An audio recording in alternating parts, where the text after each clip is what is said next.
দুই পিপিলিকার দল। কোনো এক সময়ে একটি বনে দুই পিপিলিকার দল বাস করত।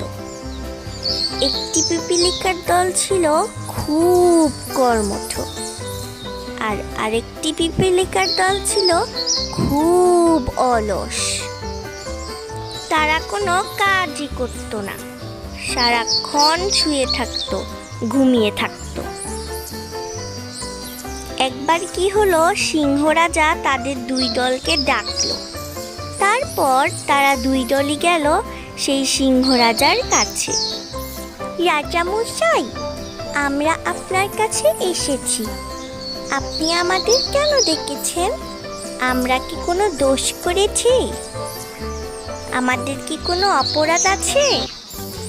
আছেই তো।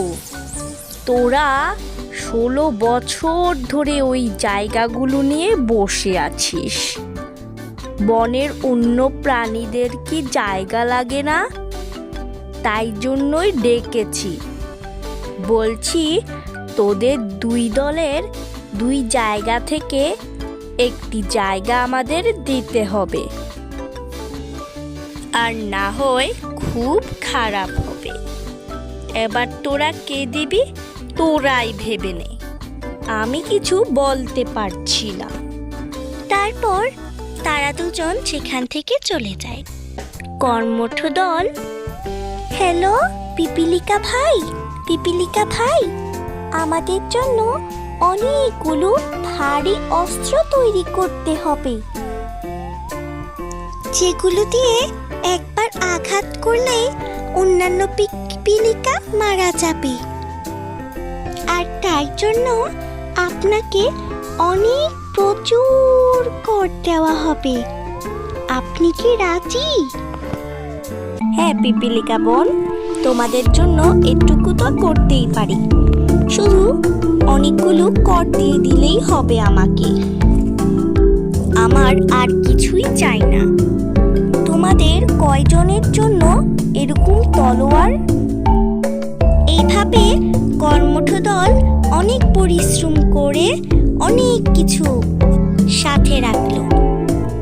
তবে অলস পিপিলিকারা কিছুই করল না, এবং তাদের শুরু হয়ে গেল যুদ্ধ।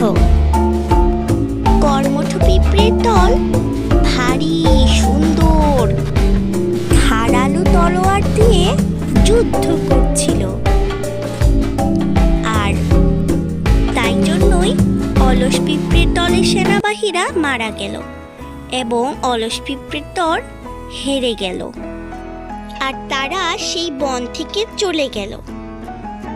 সেই জায়গা বনের অন্যান্য পশু পাখিদের দিয়ে দিল, আর কর্মঠ পিঁপড়েরা আবার সুখে শান্তিতে বসবাস করতে লাগলো।